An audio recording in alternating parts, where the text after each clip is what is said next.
গুৱাহাটী মহানগৰ উন্নয়ন বিভাগে কৃত্ৰিম বান ৰোধৰ বাবে কেনেধৰণৰ সংকল্প লৈছে গুৱাহাটীৰ উচ্ছেদ সন্দৰ্ভত কি কৰিছে একেটা সময়তে ৰাজ্য চৰকাৰ তথা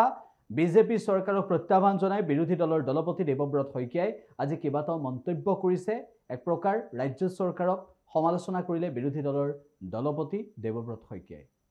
নতুনকৈ পুনৰ হিলহাকু বিলত উচ্ছেদ হ'ব এতিয়া উচ্ছেদ কৰিবলৈ কাক টাৰ্গেট কৰিছে এই কথাখিনি আমি ভালকৈ জনা উচিত আৰু এটা তদন্ত হোৱা উচিত যে কোনোবা চৰকাৰী বিষয়াৰ সহযোগত কোনোবাই পুৰণা ডাক নম্বৰ পট্টা নম্বৰ হলনি কৰি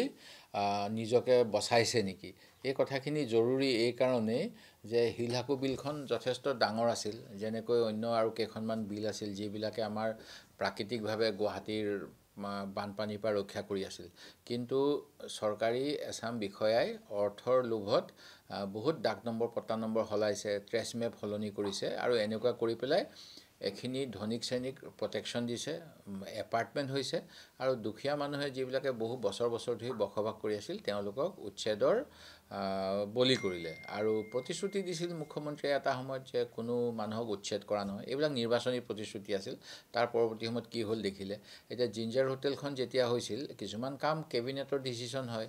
সেই সময়ত কি জানি টাটা কোম্পানীক ফুচুলাইছিল কি জানি মই এনেকৈ ক'বলৈ বাধ্য হৈছোঁ যে তেওঁলোককনো এনেকুৱা মাটি কিয় দিলে ক'তো বদনাম নহয় টাটা কোম্পানীৰ ৰেপুটেশ্যন থাকে কিন্তু বদনামী কাম গুৱাহাটীত হৈছে বহুত কাম অকল মুখ্যমন্ত্ৰীক মই জগৰীয়া নকৰোঁ বৰ্তমানৰ মুখ্যমন্ত্ৰীকো কৰোঁ কাৰণ ৰেডিশ্যন ব্লুখনো এটা ধপাত কোম্পানীক দিয়া হৈছিল আপোনালোকে জানে সেইখনৰ প্ৰমোটাৰ আৰু সেই সময়ত সেইখিনি মাটি GMDৰ মাটি আছিল GMD অন্য কামত লগোৱা কথা আছিল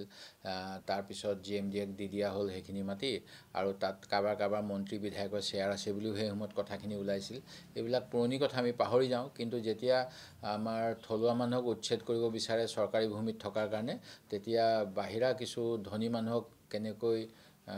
চৰকাৰী আইন ভংগ কৰি সহায় কৰিছিল এই কথাবিলাক ক'বলৈ মন যায় তেনেকৈ এজন ন্যায়াধীশ আছিলে আগৰলা উপাধিৰ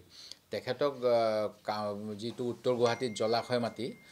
ফ্ৰীডম ফাইটাৰৰ পৰিয়ালৰ মাটি আছিল তাত লক্ষী কেবিনৰ মালিকৰ তেওঁলোকক অশান্তি দি পেলাই তাত ইণ্ডাষ্ট্ৰী বহাবলৈ দিয়া হৈছিল সেইবিলাক সময় জলাশয় মাটি দিব নাপায় সেই সময়ত সেইখিনি সময়তো অসমৰ এজন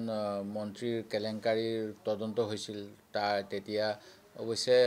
কোনখন পেপাৰত মই পাহৰিলোঁ স্বাধীন প্ৰতিদিনৰ নামো হ'ব পাৰে মই এতিয়া মনত নাই তেওঁলোকক কেনেকৈ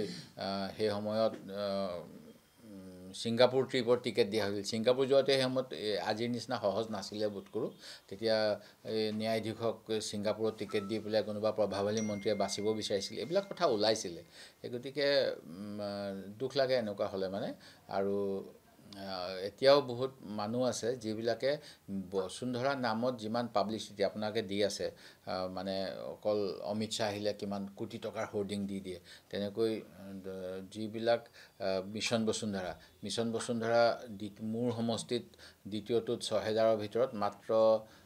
বোধ কৰোঁ ৮০০,০০০ মানুহে পাইছিলে ৪,৫০০ ৫,০০০ সেই সময়ত তাৰ পৰা বঞ্চিত হ'ল তেওঁলোকৰ ৰিজেকশ্যন হ'ল মিছন বসুন্ধৰা ৩ আনিলে যিসকলে মিছন বসুন্ধৰা ২ত নোৱাৰিলে নিজৰ ভূমিৰ অধিকাৰ সাব্যস্ত কৰিবলৈ তেখেতসকলৰ বাবে সংশোধন আহিব লাগিছিল কিন্তু তেওঁলোকে কোনো সংশোধন নানিলে সেই গতিকে মোৰ সমষ্টিৰ বহুত ৰাইজ হতাশ হৈ সেই ৪,৫০০ৰ ভিতৰত নিয়মমতে এইবাৰ আৰু বাঢ়িব লাগিছিল কাৰণ কোনোবা নতুনকৈ বিয়া বাৰু হৈছে কোনোবাই পৰিয়ালৰ পৰা আঁতৰি আহিছে এনেকুৱা ধৰণৰ কথা থাকে কিন্তু এইবাৰ মই দেখা পাইছোঁ ১৫০০ এপ্লিকেণ্ট হৈছে সেই গতিকে এইবিলাক